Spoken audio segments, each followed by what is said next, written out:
आजकाल जर कोणाला विचारलं की तुमच्या घरात 10वी किंवा 11वी 12वी मध्ये शिकणारं कोणी आहे का, तर त्याचं उत्तर आपसुकच हो मिळतं. त्यापुढे जाऊन जर असं विचारलं की तो किंवा ती दिवसभर सगळ्यात जास्त वेळ कुठे घालवते, तर त्याचं देखील उत्तर मिळतं की खासगी शिकवणी, अर्थातच कोचिंग क्लासेस. तुमच्या घरात सुद्धा असंच असेल तर हा व्हिडिओ तुमच्यासाठीच आहे. नमस्कार, मी शीतल मोरे विषय ऐकामध्ये तुमचं खूप खूप स्वागत करते. आम्ही आज या व्हिडिओमधून तुम्हाला सांगणार आहोत पसरत चाललेल्या खासगी क्लासेसच्या साम्राज्याबद्दल आणि त्याच्या वास्तविकतेबद्दल. बरं, आता यात आपण फक्त आर्थिक गोष्टींचाच विचार करणार नाहीये, तर आम्ही पुण्यातल्या काही शाळांमध्ये जाऊन मुलांकडून काही 10 प्रश्नांची उत्तरं मागितली. त्यांच्याकडून ती लिहूनच घेतली आहेत. हे 10 प्रश्न शाळा, क्लासेस आणि मानसिक आणि शारीरिक आरोग्य यांच्याशी संबंधित होते. त्यात विद्यार्थ्यांनी लिहिलेली उत्तर जी आहेत ती खरंच आपल्याला सध्याच्या शिक्षण पद्धतीबद्दल गांभीर्यानं विचार करायला भाग पाडणारी आहेत. खरं तर खासगी क्लासेसची शिक्षण पद्धती ही विद्यार्थी घडवणारी नसून मार्कलिस्टला फक्त तारांकित करणारी आहे. हे काही नवीन सांगायची गरजच नाहीये. सक्सेस के बाद का प्लान सबके पास है, लेकिन अगर गलती से फेल हो गए तो फेलियर से कैसे डील करना है, कोई बात ही नहीं करना चाहता. बेटा इतने मार्क्स ले आओ, ये वाला कॉलेज मिलेगा. बेटा वो कॉलेज चले जाओ, ये वाला जॉब मिलेगा. अरे 10 लाख बच्चे बैठते हैं, 10,000 बच्चों का सिलेक्शन होता है. 9,90,000 बच्चे, उनको पता ही नहीं कि क्या करना है. उसकी तैयारी तो कभी की नहीं.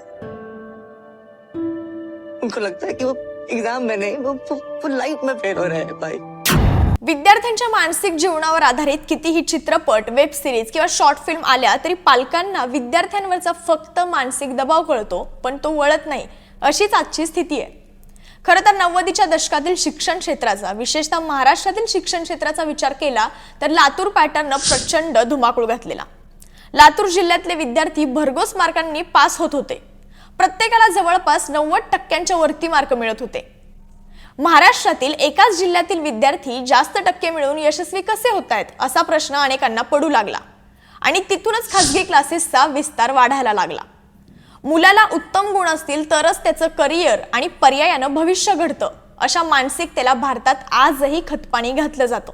आपल्या पाल्याच्या मेंदूची क्षमता असो किंवा नसो, मात्र प्रत्येक पालकाला आजही मुलांनी 80 ते 90% जास्त मार्क मिळवावे असंच वाटतं. आजही असे गुण मिळवलेल्या विद्यार्थ्यांचं जाहीर कौतुक केलं जातं आणि कमी गुण मिळवणाऱ्यांना नैराश्याकडे लोटलं जातं. अनुत्तीर्ण होणारे आजही आत्महत्येचा पर्याय निवडतात आणि हे चित्र खूप भयानक आहे.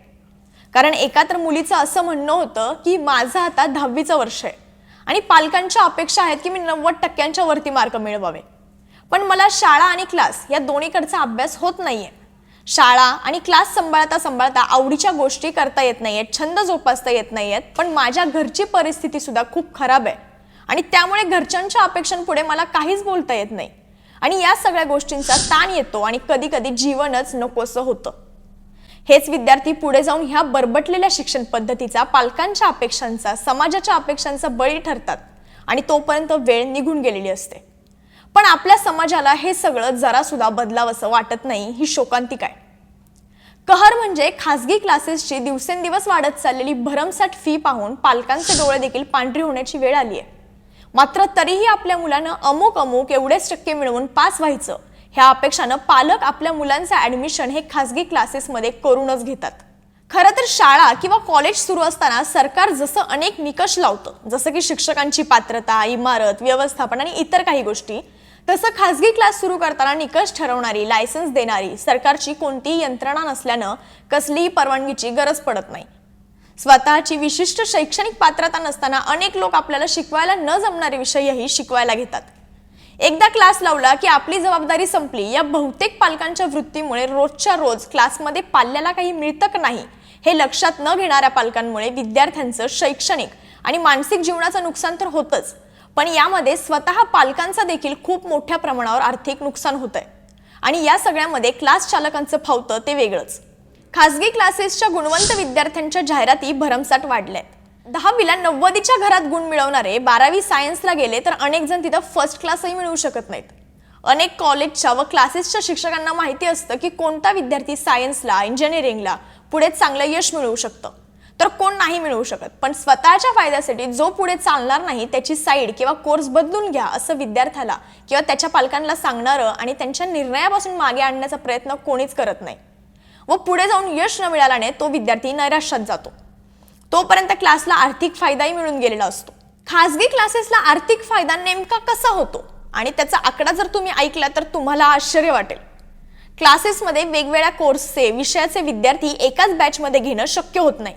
त्यामुळे यातही वेगवेगळी बॅच करून दिवसातून किमान 3 तरी बॅच होतात. आता ह्या प्रत्येक बॅचमध्ये नाही म्हटलं तरी 100 ते 150 विद्यार्थी नक्कीच असतात. आता प्रत्येक बॅचच्या एका विद्यार्थ्याची वार्षिक फी 40,000 इतकी जर आपण धरून चाललो तर 100 विद्यार्थ्यांची मिळून 40 लाख इतकी रक्कम होते. ही फक्त एका बॅचची झाली. 3 बॅचचा जर हिशोब केला तर तब्बल 1,20,00,000 इतकी रक्कम होते. आता तुम्हीच विचार करा या क्लासेसचं अर्थकारण नेमकं कसं चालत असेल.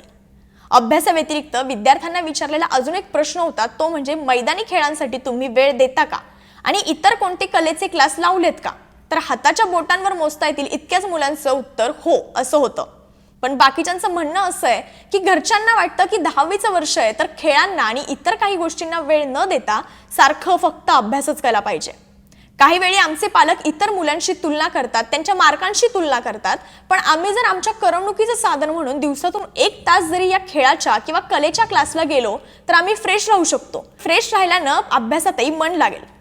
पण आमच्या दिवसाची सुरुवात आणि शेवटही अभ्यासानंच होते. त्यामुळे आम्हाला अभ्यासाचा ताण येतो आणि अभ्यासात मन लागत नाही आणि हळूहळू अभ्यास करण्याची इच्छा कमी होते आणि शेवटी ह्याचा परिणाम रिझल्टवर होतो.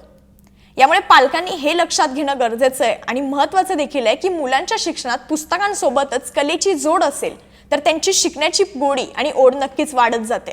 तुम्हाला आणखी काही असे विषय ऐकायला आणि व्हिडिओ बघायला आवडतील का? आम्हाला कमेंट करून नक्की सांगा आणि आमच्या चॅनलला सबस्क्राईब करायला विसरू नका.